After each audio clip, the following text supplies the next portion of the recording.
Well, hello. It's been a while since I've done a paint your nails with me video. So someone actually asked to see I truly Azure you from China Glaze applied on camera so they could see how the polish performs. So I figured I would do a paint your nails with me video and then that way I could catch it live. This is when I was painting my nails, so I figured why not capture the moment. I did start off already with my base coat applied, and I use the Seche base, which is a rich filler. I do have ridges on my nails, and this is a truly Azure, which is so beautiful. This one came out in a summer collection years ago, I want to say, and by far it was my favorite out of the polishes that I bought from that collection. I didn't buy everything, but I did buy this one and a rosy tone one. And the rosy tone one, for some reason, chipped so quickly on me within an hour or two, I want to say, to where I truly Azure you wore very well for me. But it's been a while since I've worn it, which is why I put it on my spring seasonal rack. And I'm right now, I want to try wearing a lot of the polishes that I used to love before and performed really well for me because I'm finding that my body chemistry has changed and some of the polishes just don't perform the same. And you know what I'm finding really weird as of late, and actually since last year, I want to say, I'm having this problem with polishes not drying on my nails to where way back when I never had that problem. So let me know if you guys have experienced anything like that. It could be also the change in climate because we do live in a different state now. I'm not really sure, but I've just been struggling. I um actually I cut my nails, as you can see. And it's not because my nails broke more than from when I did the nail repair or anything, but I put on watermelon rind from China Glaze, and I think I applied it twice because the first time I applied it, it was not really. I applied it. It'd been well over an hour, and then I was doing dishes or something, bumped it, and it was still gummy. So I got annoyed. I think I bumped a couple of nails or something, so I redid like four nails, and then I think it'd been hours and then bumped my nails. I was doing something. I'm always doing something with my hands, okay? And so I bumped them again or something, and my nails got messed up again. Like I left an indentation on multiple nails, and I got so annoyed with that manicure that when I took off the nail polish, I just said F this and I just cut all my nails. As if the length of my nails was the problem. I was just so irritated by then that I just said F this. I basically did that whole meme where the guy throws up the paper from work and he's like, oh, just kidding, it's Thursday or what have you. I'll put the meme up on the screen. I just thought of that moment because once I cut them, I looked at my nails and I was wide-eyed, like, what the hell did I do? Why did I cut my nails? And they were so long and I was still enjoying them, but what's done is done. I can't take it back. So anyways, as you can see, at one coat, it performs really well. Because this polish is older, it does have the older China Glaze brush, which is a little bit slimmer. So I do try to be very careful when applying it and going around the cuticle area because I've mentioned before, I hate doing cleanup. So I usually take the longest in my first application. I did have to do a little bit of cleanup this time around, but anyways. And although slim, I do find that the brush picks up a lot of polish. So I try to remind myself to remove a lot of the excess, otherwise it can flood the nails, although the polish itself is not very thin at all. But as you can see, at one coat, it performs really well. It does leave a bit of a brush strokes, but once it's dry, it's not really that noticeable. And once the manicure's complete, you really don't see it. So I've never found to have a problem with this particular polish. I think it looks so beautiful. Now here on camera, it's coming off a little bit of a deeper blue. What I did is I took pictures indoor with the lighting that I had going on my vanity, and then I went outside and took video and pictures so that you guys can see. And I think, although gloomy today, I think I was able to capture pretty good color accuracy of this polish. So try to focus on the outdoor pictures and the outdoor video because I think it captures it really well. Although indoor, I think with just indoor lighting, it still looks pretty vibrant. I'm looking at my nails right now and it's so beautiful, and my nails look so short. It's just weird. I have to get used to this again. My husband didn't notice until like a day or two later, and he said, "You cut your nails?" And I said, "Yeah."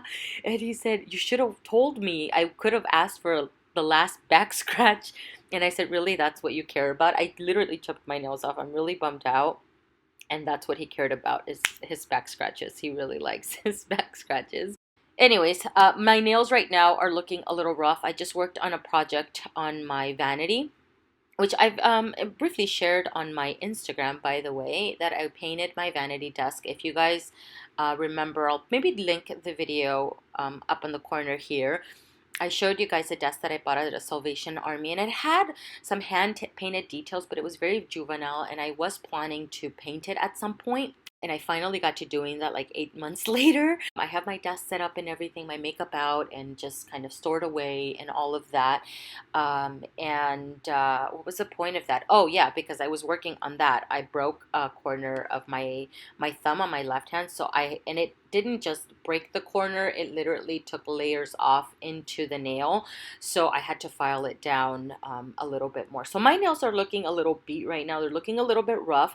My hands are also looking a little rough because my eczema is super flared up. Not majorly where I have splits on my hands, thank goodness. I haven't had that happen to me in a really long time. But I have a lot of flare-ups, a lot of flaking going on, a lot of bumpiness going on my hands right now.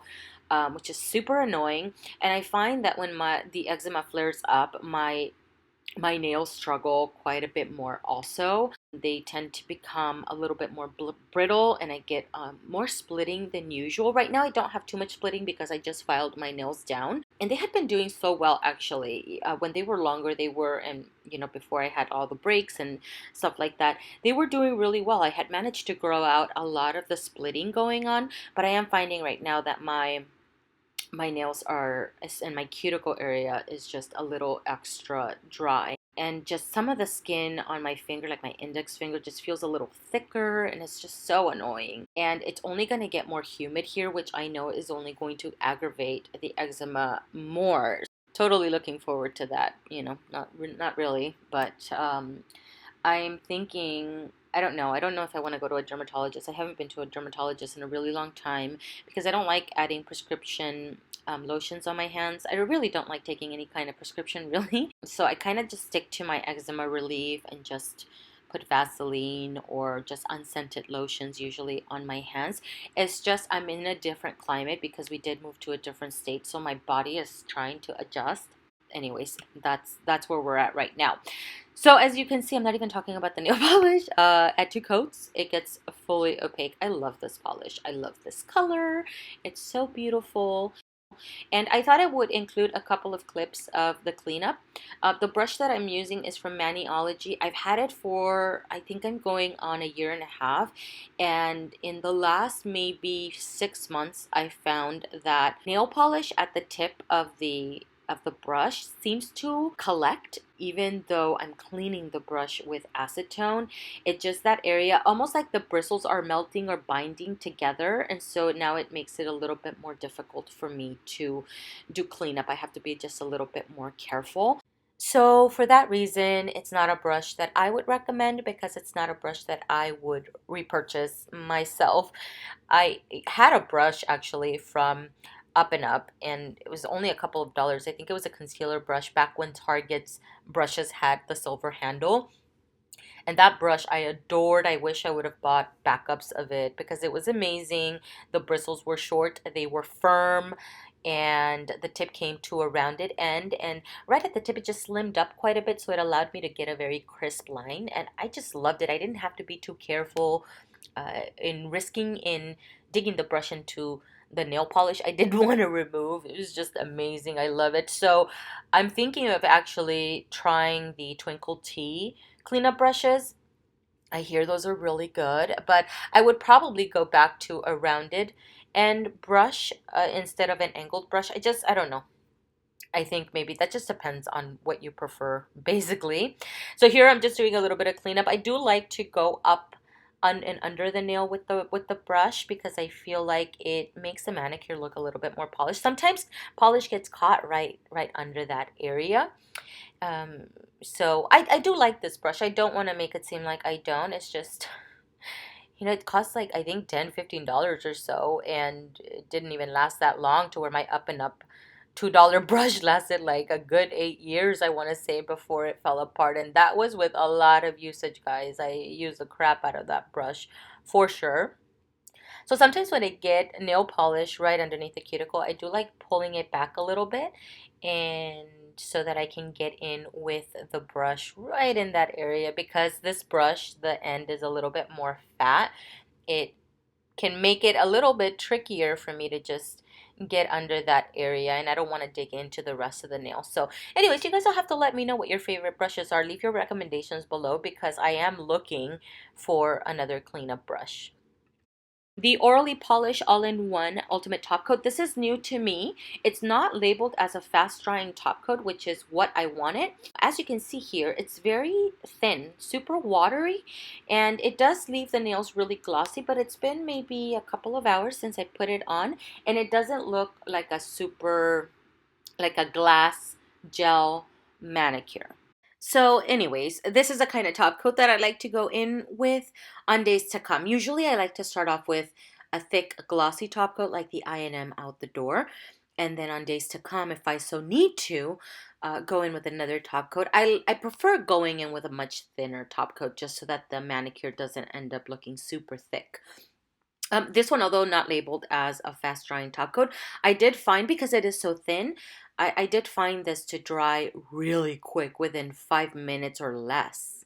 Really liked it. It helped smooth out any little, I think I bumped a nail or something, so it helped smooth something out a little bit better. I really can't speak too much on it. I just wanted to try another top coat that wasn't a fast drying top coat. I've mentioned before that I am trying to stay away from fast drying top coats right now for manicures, because I read somewhere, it was a magazine article, I think it was a nail tech, saying that fast drying top coats tend to dry out the nails. Now talking about it, actually, maybe I should compare a regular top coat to maybe fast drying top coats and do ingredient comparisons, and because I'm sure fast drying top coats possibly have more chemicals in them. The regular top coats that I've been using dry fairly quickly anyways, like the Infinite Shine from OPI, and now this one from Orly, because the consistency is a lot thinner. So I just figured, why not give it a try? I was in that moment where I was trying to find things that wouldn't dry out my nails further, and I just figured I'd give it a try. Does it work? I'm not really sure, because my nails, for the most part, always stay hydrated, because I'm constantly oiling, as you can see here, which I'll link the video of the oils that I mixed together to create my own cuticle oil. I'll link that video up in the cards. What I have also found, though, because as of late I haven't been painting my nails all that often. I think I switch my nails out maybe every 4 days or so. Because I'm not using acetone as often, or even the non-abrasive acetone, right?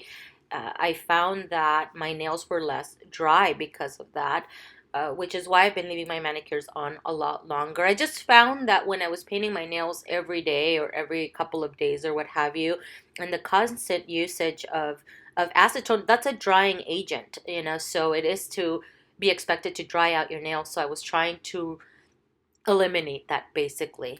So anyways, that is the entire video, guys. I think I rambled on. I don't even know what the heck I talked about anymore. I think I was all over the place. But this is a finished manicure. I love this nail polish. I think it's so beautiful. It's on the toes. This looks super awesome in the summer. It's amazing. It's the perfect nail polish to go to the beach, you get in the pool. It looks amazing on the toes when you're wearing sandals and all of that stuff. It's just such a striking color. It's not super bright, and yet it still looks bright on the nails. So I hope that this polish wears as well as I remember it wearing in the past, and that I don't have an experience that I've been having with some of the other polishes as of late, because I love it. I think it looks so beautiful. So thank you guys so much for watching. I hope that you guys enjoyed this video. I know it's very rambly, but I hope amongst all the rambles I was able to provide some helpful information. Thanks for watching, guys, and I'll see you guys in the next one. Bye.